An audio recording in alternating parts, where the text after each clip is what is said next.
আত্মহত্যাকারী সারা জীবন জাহান্নামে থাকবে কিনা? ছেঁকা খেয়ে মাথায় যদি আত্মহত্যা চেপে বসে তাহলে এখান থেকে বাঁচার উপায় কি? ভাই শোনেন, প্রথম প্রশ্নের উত্তর হলো আত্মহত্যাকারী কখনো চিরকাল জাহান্নামে থাকবে?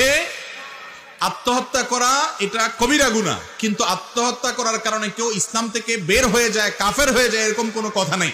যেহেতু ইসলাম থেকে বের হয় না, মুসলমান যদি থাকে তাহলে তার শাস্তি হওয়ার পরে একসময় সে ইনশাআল্লাহ জান্নাতে আসবে, যদি তার ভিতরে ঈমান থেকে থাকে। আত্মহত্যা করলে যে চিরকাল জাহান্নামে যাওয়াটা এরকম না, তবে হ্যাঁ, এটা জাহান্নামে যাওয়ার মতো কাজ। এর পাশাপাশি ছেঁকা খাওয়ার কারণে আত্মহত্যার চিন্তা মাথায় চাপা, এটা হলো আল্লাহর জমিনে যত নির্বুদ্ধিতা আছে, যত বোকামি আছে, তার মধ্যে অন্যতম একটা বড় বোকামি। কেন বড় বোকামি বললাম? কারণ হলো যেই লোকটা আপনাকে ছেঁকা দিয়ে চলে গেছে, যেই লোকটা ছেঁকা দিয়ে চলে গেছে আরেকজনের সাথে হয়তো সুখে শান্তিতে থাকতেছে, আপনার আরো বেশি করে দুনিয়াতে বেঁচে থাকা দরকার। যে একটা প্রতারক মানুষকে আমি বিশ্বাস করছিলাম, যাক ভালো হয়েছে সে চলে গেছে, আমি এখন একজন ভালো মানুষের কাছে থাকবো, কারণ সে থাকলে তো আরো বিপদ হইতো, লোকটা আসলে প্রতারক। আরো শুকর আদায় করা উচিত। আর সবচাইতে বড় কথা হলো মুসলমানের জন্য বিবাহ বহির্ভূত সম্পর্ক হালাল না হারাম? সে যদি আপনার ছেঁকা দিয়ে চলে যায় তাহলে আপনার উপকার করছে, কারণ হারাম থেকে বাঁচাই দিছে আপনাকে। যেটা নোংরা ছিল সেটা আপনার জীবন থেকে আল্লাহ সরাই দিছে, এখন পবিত্র একজন জীবন সঙ্গে নিয়ে আসবে। অতএব মুসলমানের জীবন এত সস্তা না, আপনার কোনো কারণে আপনি মনে চাইলে আর আত্মহত্যা করলেন, এগুলো মূর্খতা। আত্মহত্যাকারীর জানাজা নবী করিম সাল্লাল্লাহু আলাইহি ওয়াসাল্লাম পড়তেন না, অন্যদেরকে পড়তে বলতেন। এত জঘন্য অপরাধ এটা, এই জন্য এটা থেকে বেঁচে থাকার চেষ্টা করতে হবে। জালিমের জুলুম থেকে বাঁচার জন্য জালিম হত্যা করা যাবে কিনা? এই জালিম হত্যা করলে সমাজে অনেক উপকৃত হবে।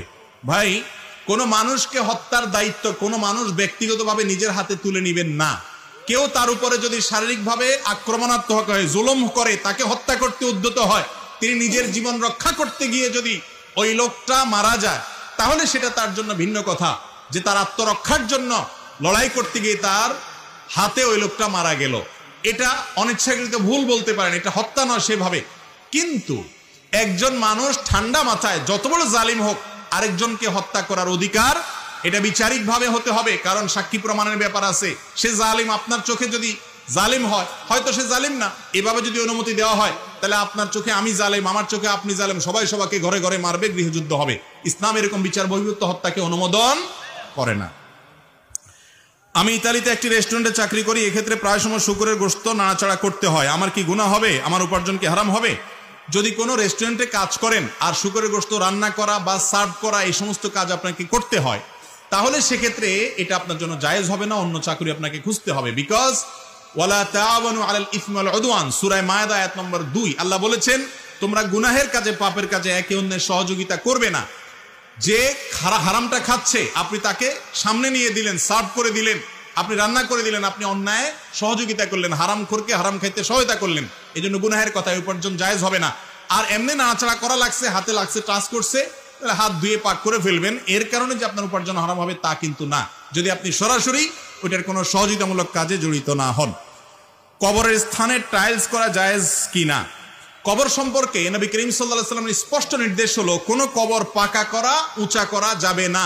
আলী রাদিয়াল্লাহু তাআলা আনহু কিন্তু নির্দেশ করেছেন যত উঁচা কবর আছে, পাকা আছে, এগুলো সব ভেঙে জমিনের সাথে মিশায় দাও, তিনি নির্দেশ করেছেন, এগুলো জায়েজ নাই। তবে হ্যাঁ, কবর অনেকগুলো কবর আছে, কবর স্থানের চতুর্পাশে বাউন্ডারি দিলেন আপনি, যাতে করে কোনো আপনার পশু পাখি না ঢুকে বা কবরের কোনো অসম্মান না হয়, নিরাপদ থাকে লাশগুলো, মৃত মানুষের দেহাবশেষ, সেজন্য আপনি ঘেরাও দিতে পারেন, পাকা করতে পারেন। প্রত্যেক কবরে আলাদা আলাদা করে পাকা করার কোনো প্রয়োজন নেই। আলামত বোঝার জন্য কিছু একটা দিয়ে রাখলেন, পার্টিশন দিয়ে দিলেন, সেটা হতে পারে। স্ত্রী সন্তানের দায়িত্ব পালন থেকে যদি কোনো স্বামী পালিয়ে বেড়ায় তার কি গুনাহ হবে? অনেক লোক আছে সন্তান হয়েছে তার, কিন্তু ভরণ পোষণ দেয় না, খোঁজ খবর নেয় না, এইরকম লোকগুলো আল্লাহর কাঠগড়ার আসামি হবে, কারণ তারা বান্দার হক নষ্ট করতেছে। সন্তান জন্ম দেওয়ার পর সন্তানের হক আছে না নাই? সন্তানের ভরণ পোষণ দেওয়া, প্রাপ্তবয়স্ক হওয়া পর্যন্ত কমপক্ষে তাকে লালন পালন করা, তার খরচ টরচ দেওয়া, এটা কর্তব্য। আপনি সন্তান জন্ম দেওয়ার পর সেটা শ্বশুর বাড়িতে রেখে, স্ত্রীর উপরে ফেলে রেখে আপনি চলে গেলেন, অভিমান করে, রাগ করে বা যে কোনো কারণে, একজন মুসলমানের জন্য এটা জায়েজ হতে পারে না। এরকম যদি কেউ করে তিনি আল্লাহর কাছে অপরাধী হবেন। এমনকি তিনি আরেক বিয়ে করেছেন, তাই বলে তিনি প্রথম ঘরের সন্তানদের খোঁজ খবর নেবেন না, স্ত্রীর ভরণ পোষণ দিবেন না, এরকমটি যদি করেন তাহলে তিনি বান্দার হক নষ্ট করছেন এবং কবিরা গুনাহ করছেন, অপরাধী হিসেবে বিবেচিত হবেন। নাপাক অবস্থায় কোনো নেকির কাজ করলে সওয়াব হবে কিনা? ভাই নাপাক অবস্থায় কোনো নেকির কাজ করলে সওয়াব হবে কিনা দেখতে হবে। নাপাকটা কোন টাইপের নাপাক? অজু গেছে সেই নাপাক নাকি গোসল ছুটছে সেই নাপাক? যদি অজু গেছে সেই নাপাক হয় তাহলে এই অবস্থায় প্রায় সব ভালো কাজ করা যাবে, শুধু নামাজ পড়া যাবে না, কোরআন ধরা যাবে না, তওয়াফ করা যাবে না, এছাড়া বাকি সব কাজ করতে পারবেন, কোরআন মুখস্থ পড়তেও পারবেন। আর যদি গোসল ফরজ হয় তাহলেও প্রায় একই কথা, কাছাকাছি।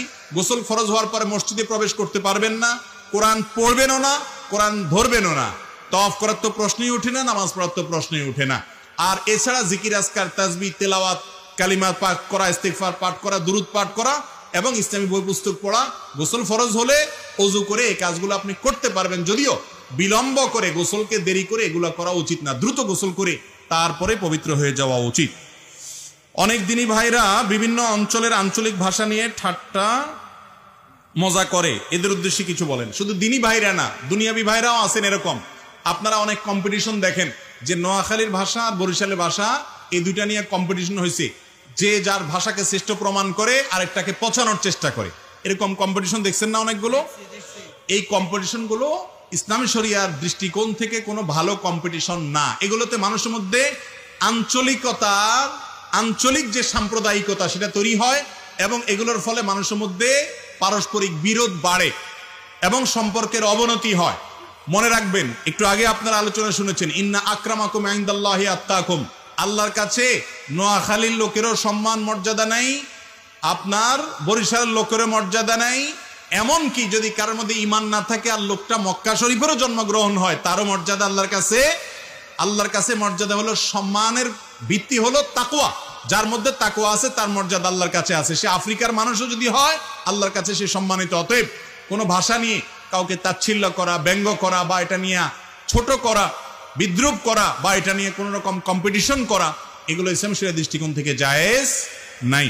নিছক বিনোদনের ছলে যদি হয় তাহলে দুইজনে যদি বিনোদন হিসাবে নেয় সেটা ভিন্ন কথা। তারপরে এটাকে আনুষ্ঠানিকতার রূপ দিলে সেখান থেকে আঞ্চলিক সাম্প্রদায়িকতার মনোভাব মানুষের মধ্যে এমনিই আছে, আরো তৈরি হয়, আরো নানাবিধ ক্ষতিকর দিক আছে, এজন্য এটা জায়েজ নাই। সর্বশেষ প্রশ্ন, অনেক বাড়িতে অথবা দোকানে দেখা যায় স্বর্ণ অথবা রূপার পানি দিয়ে ছিটা দেয়া হয়, রোগ মুক্তি বা বালা মুসিবত মুক্তির জন্য এটা কতটুকু জায়েজ? ভাই, স্বর্ণ বা রূপার পানি ছিটা দেওয়া দোকানে, বাড়িতে, বিভিন্ন জায়গায়, এটা আমাদের সমাজে অনেক ক্ষেত্রে আছে। এটা অত্যন্ত গর্হিত একটা কাজ। ইসলামের দৃষ্টিতে কোনো মুসলমান বরকত বা কল্যাণ আশা করবে আল্লাহর কাছে, স্বর্ণ বা রূপার ভিতরে কোনো কিছু কোরআন হাদিসে কোথাও বলে নাই স্বর্ণ রূপা ধুয়ে দিলে কোনো লাভ হবে, বরং এগুলো কুসংস্কার, এগুলো ঈমান নষ্ট হতে পারে এরকম বিষয়, শিরকপূর্ণ বিশ্বাস।